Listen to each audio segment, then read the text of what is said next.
Oh man. Oh boy.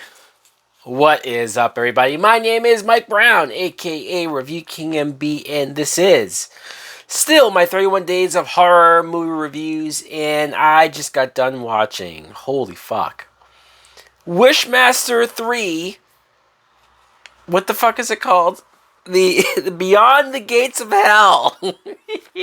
I wonder why I forgot the subtitle there. This is a 2001 film that was directed by Chris Angel.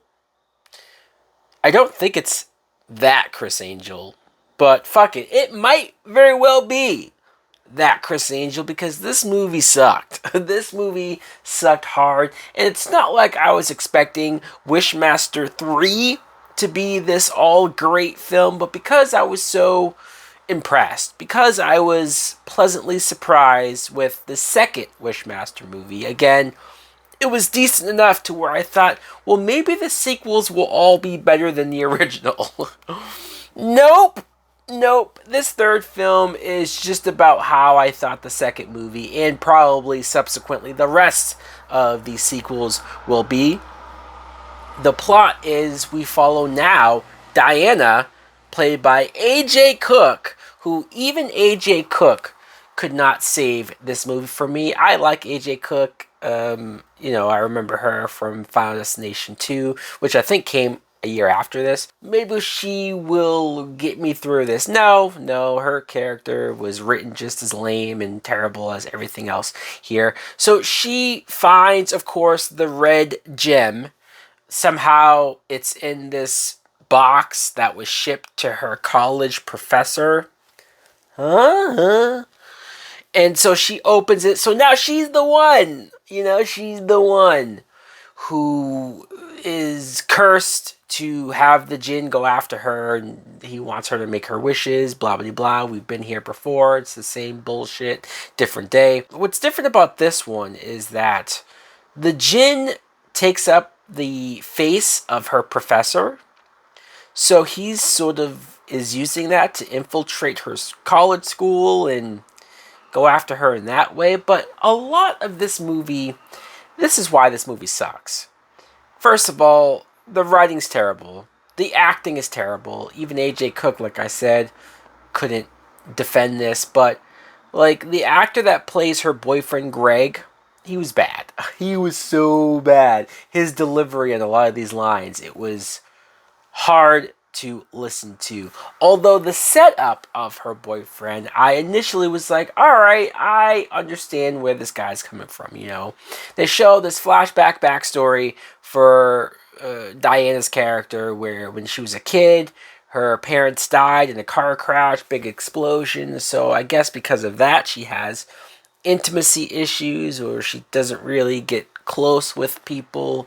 And Greg is like, oh, come on, you can't let that mess up what we have. And at first I thought, well, he's trying to tell his point of view. He's trying to sympathize with her, but also but the way how he used her backstory of her parents getting killed, just something about that rubbed me the wrong way. I was trying to go along with you, dude, and then he ruined it. And then Diana uses one of her wishes to wish that the power of the Archangel Michael can be there to help her defeat the djinn.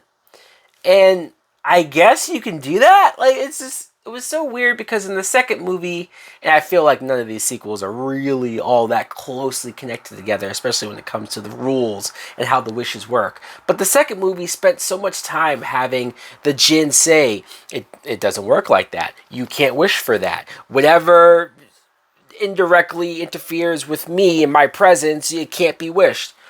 So the fact that this movie, she can just wish for the power of an archangel, and maybe you sit there and think, well, that could be interesting. That could be cool if it's done well. And first the power starts to go to her. But then Greg, the guy who just can't leave her the fuck alone, pushes her out of the way, and he absorbs the power of the Archangel. So Greg becomes Michael. Am I watching Supernatural Season 5? Because it's Now Greg is talking with a much deeper voice. Obviously, they modulated the voice to sound deeper. I will say, as bad as his acting was previously, the over modulation of his voice actually made his acting decent, because his voice was supposed to be over the top and super serious, which is what he was doing already, but now it actually worked. But Michael now gets his ass kicked from the Jinn so many times. Every time they go up against each other, the Jinn kicks Michael's ass. And I know you're trying to set the Jinn up as a serious threat, somebody who's not easily defeated, but Michael has the fucking Archangel sword. He should have at least done more damage, and it was pathetic how many times the Jinn would just backhand him and he would go flying up against the wall, and he would drop his sword, and it's like, oh my fucking god. It would be different if the story was, okay, they get the sword, like they have the power of the sword. The sword is powerful and could kill him, but it's not actually Michael. If it was Greg, the boyfriend, the novice who couldn't wield the sword, it would make sense why he would suck so much with the sword. But Michael should not be getting his ass kicked this hard. Michael should not have this much trouble with the Jinn and the sword. In any event, the Jinn, it's not played by the Andrew guy. Like I said, he's taking the face of the professor. And they try to give this guy a backstory before he gets killed, that like he's inappropriate with a bunch of his female students. Okay. And then he might have been trying to flirt or get with Diana, and I couldn't tell if she was into it or not. It didn't get that far. And then, so you have the Jinn just wearing the professor's face the entire time. He's only ever seen as his demonic self maybe 2 times, which goes to show you the budget, which goes to show you probably how fast they rushed and put this movie together. And the wishes were all lame. The wishes were all... He probably granted like 3 or 4 wishes throughout the movie. So there goes the idea that he needs 1,000 souls before the 3rd wish of the girl. Like, no, none of that's really laid out. There's another character, Katie, who I guess is Diana's best friend. And a really half-assed scene where the Jinn puts Katie's head into because she says, I wish I could just find a place to hide. And so he goes, yeah, as you wish. So he grabs her and he puts her head into this cage of hamsters. Or maybe they're rats. I don't know, right? And at first I thought he was going to like shove her entire body into the cage because he likes to do dumb shit like that. Or you see, nobody can find you now. He even says that. Nobody will be able to find you in there. But he only just sticks her head in there, and then her face gets clawed and chewed up, I guess. We don't see it. It's like we cut away, and then when Diana finds her, her eyes and mouth are gone. They've been all chewed up. I believe it would have been the 2nd wish of Diana, I think. Or maybe I'm wrong. But when she could have wished to save her friend and to undo that to her face, I was waiting for it. I was like, save your fucking friend. Like, she didn't deserve that.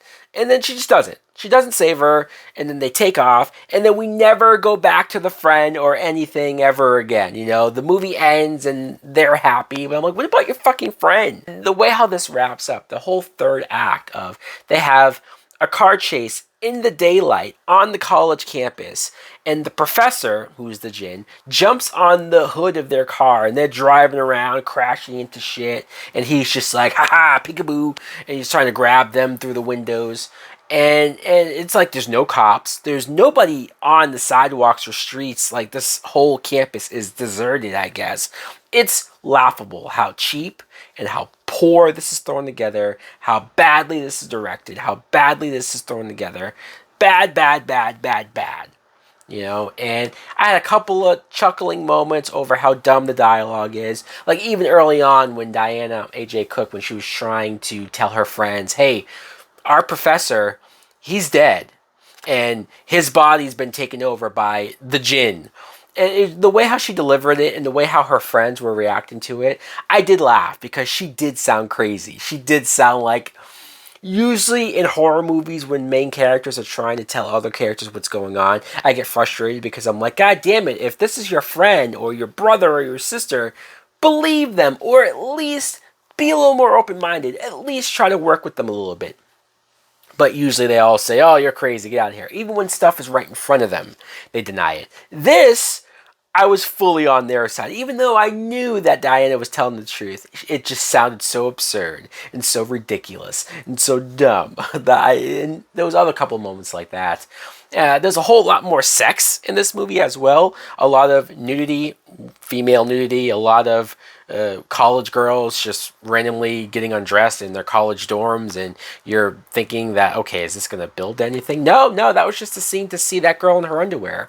And, like, I'm a male, you know, I'm a red-blooded male. I'm not saying it was the worst thing in the world to look at, but it was so random. And it's like, this isn't doing anything for me other than the fact that if I wanted to enjoy some naked chicks, I'll just go check out some other shit. You know, it's like, I don't know. And if I sit there and think, well, I okay this when it's a Friday the 13th movie. I okay this when it's a Nightmare on Elm Street or any classic horror film that I grew up on.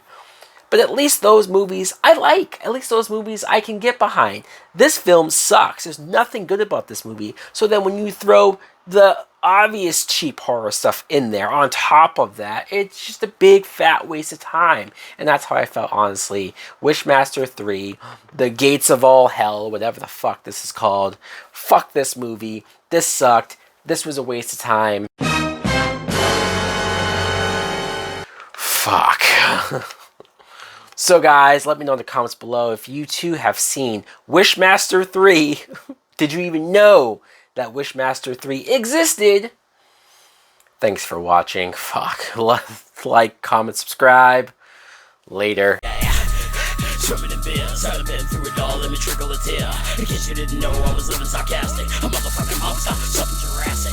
Had to wrap the whole entire bed in plastic. Smoking bitch scared switch, fucking with raptors. Killing and a drilling and I'm sipping on the 4-0. Listen by a whole entire motherfucking torso. Oh, what a rush, sniffing some more blow. Let the bitch bleed and I'm making a porno. I'ma keep it going a few times before I pass out. Wake up in the morning, realize I'm blacked out.